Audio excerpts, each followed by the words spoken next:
Halo adik-adik yang terkasih, hari ini Selasa 20 Agustus 2024. Sumber cerita kitab suci kita dikutip dari Kitab Yeskiel bab 28 ayat 1-10 dan Injil Matius bab 19 ayat 23-30.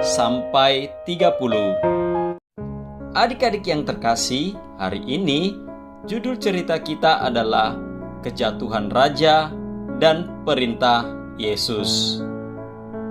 Di masa lalu, ada sebuah kerajaan yang makmur bernama Tirus. Rajanya adalah seorang yang sangat kaya, bijaksana, dan berkuasa. Tetapi, karena kekayaannya yang semakin melimpah, raja malah menjadi semakin sombong. Dia mulai berpikir bahwa dirinya setara dengan Tuhan. "Aku adalah Tuhan," katanya dalam hati. "Aku duduk di atas tahta di tengah lautan, dan kebijaksanaanku membuatku lebih hebat daripada siapapun."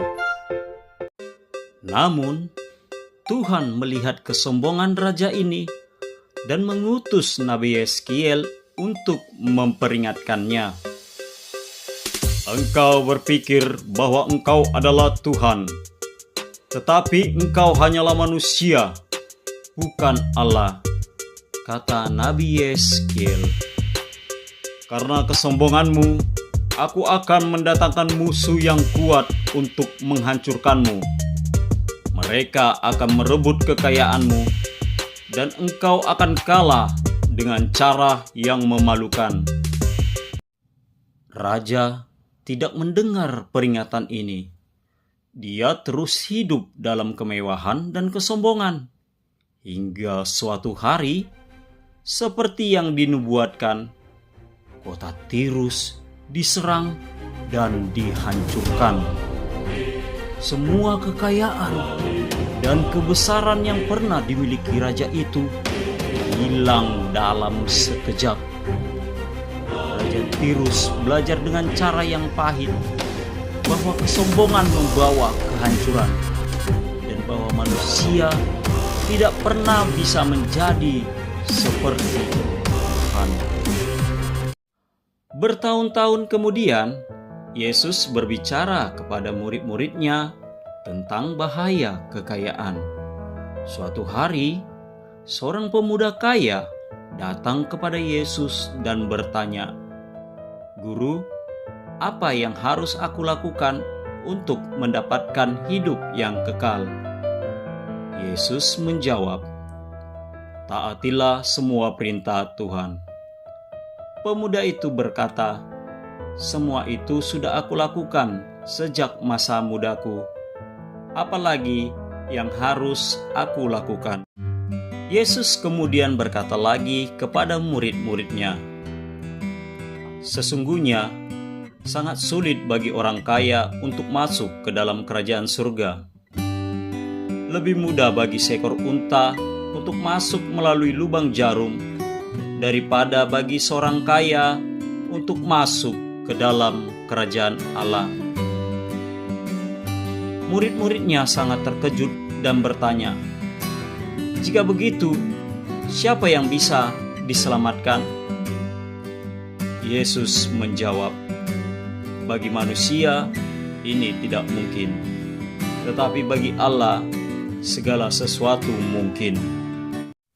Petrus, salah satu murid, berkata, "Kami telah meninggalkan segalanya untuk mengikuti Engkau.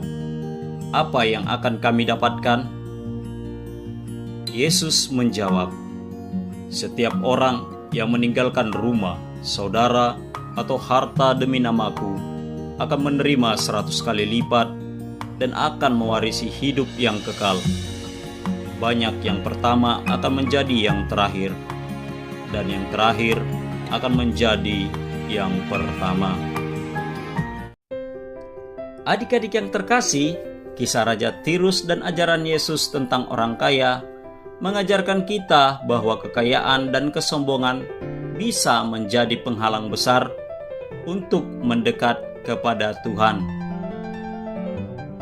Seperti Raja Tirus yang jatuh karena kesombongannya, begitu pula orang kaya yang tidak bisa melepaskan hartanya tidak akan mudah masuk ke dalam surga. Oleh karena itu, adik-adik yang terkasih, apapun yang kamu miliki, baik itu mainan, kepintaran, materi, jangan pernah menjadi sombong terhadap orang di sekitarmu, terutama terhadap teman-temanmu baik di rumah maupun di sekolah. Karena segala sesuatunya bisa lenyap seketika saja dibuat oleh Tuhan. Namun, jika kita memiliki sikap rendah hati dan tidak sombong kepada sesama, pastilah Tuhan akan senantiasa memberkati kita dengan selalu mendatangkan kelimpahan serta orang-orang baik dalam kehidupan kita. Amin.